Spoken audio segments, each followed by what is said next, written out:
Assalamualaikum warahmatullahi wabarakatuh. Perkenalkan, nama saya Fauzan Muhammad Nur dari kelas A4 dengan NIM 240604338. Saya di sini tidak sendiri. Saya dengan Perkenalkan, nama saya Dava Zahinova dengan urut nomor NIM 240604445. kami di sini akan menjelaskan kenapa kami mengambil tema judul pendidikan berkarakter anak sekolah dasar dalam membentuk generasi emas, dan metode yang kami ambil itu metode apa. Mungkin untuk judul yang kami ambil yaitu pendidikan berkarakter anak sekolah dasar akan dijelaskan oleh Dava.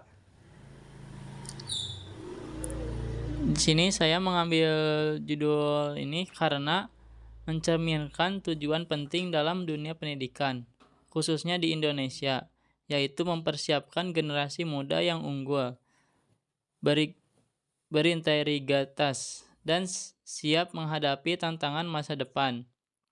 Ada beberapa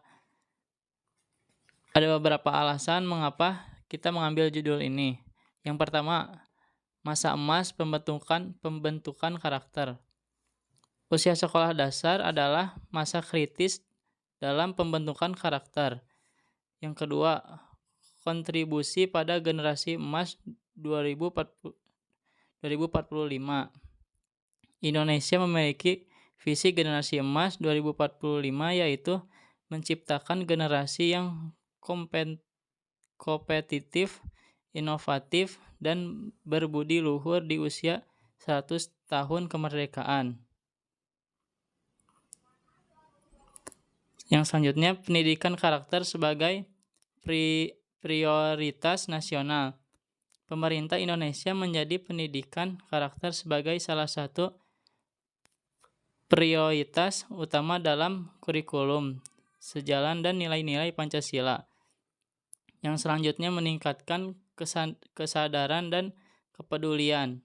Judul ini menarik perhatian karena menyoroti pentingnya membentuk generasi muda yang tidak hanya cerdas secara akademik tetapi juga bermoral. Yang terakhir ada konsep holistik pendidikan.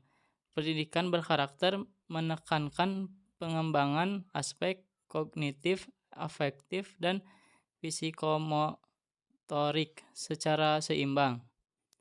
Mungkin saya kembalikan ke moderator. Oke, itu kenapa kami mengambil judul itu, karena ya banyak manfaatnya. Yang kedua, mungkin kenapa kami mengambil metode ini. Metode yang kami pakai dalam penelitian ini adalah metode kualitatif. Metode kualitatif itu mendapatkan pemahaman mendalam tentang berkarakter dan menciptakan generasi berkarakter. Pendekatan ini dianggap tepat karena memberikan ruang bagi peneliti untuk menjalani secara rinci konsep, nilai, pengalaman peserta didik secara berkarakter. Penelitian kualitatif juga bertujuan untuk mengenali pemahaman yang lebih mendalam fenomena yang sedang diteliti. Biasanya berfokus kepada aspek-aspek yang luas dan dari suatu masalah itu. Meneliti bagaimana individunya, kelompoknya, makna terhadap pengalaman atau peristiwa tertentu.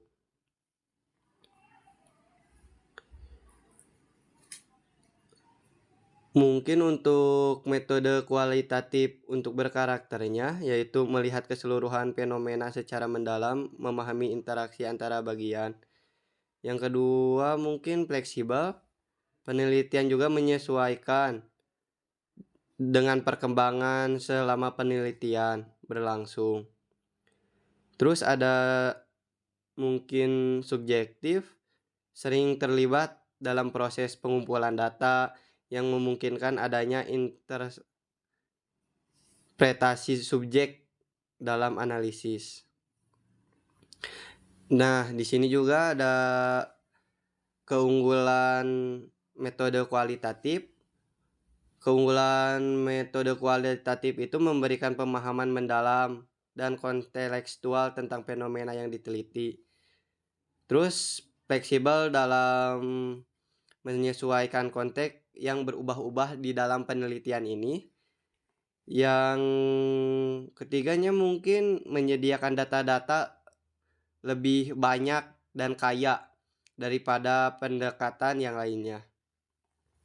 Ada juga kelemahan metode kualitatif, mungkin hasilnya lebih sulit digeneralisasikan kepada kehidupan sehari-hari. Terus subjektif, penelitian dapat mempengaruhi hasil penelitiannya. Terus ada proses analisis, menemukan waktu dan kompleks.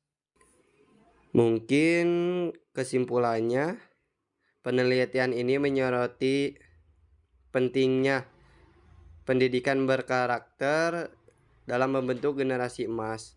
Sebuah generasi yang tidak hanya unggul secara akademis, tetapi juga unggul secara karakter, tangguh berintegritas, dengan respon peserta didik pada evaluasi efektivitas secara kualitatif. Diperlukan pengembangan metode evaluasi yang sesuai dengan dampaknya secara objektif. Lingkungan sekolah dan keluarga memiliki peran integral membentuk karakter peserta didik. Kolaborasi antara orang tua dan guru menjadi faktor pendorong penting untuk membentuk karakter peserta didik. Dengan demikian, kesimpulan ini menegaskan bahwa pendidikan berkarakter bukan hanya sebuah konsep, tetapi suatu kebutuhan mendesak, dan mengarahkan pendidikan menuju pencapaian pendidikan berkarakter dengan berfokus pada pengembangan karakter generasi emas. Pendidikan tidak hanya menciptakan individu yang cerdas secara akademis, tetapi peserta didik yang bertanggung jawab, beretika, dan mampu menghadapi tantangan masa depan dengan karakter yang tangguh. Kesimpulan ini menjadi dasar untuk perubahan kebijakan dan praktik demi menciptakan masa depan yang baik, akademis, dan karakter yang kuat. Mungkin itu saja yang dapat kami jelaskan dari jurnal kami ini. Mohon maaf bila ada kesalahan. Sekian dari kami. Assalamualaikum warahmatullahi wabarakatuh.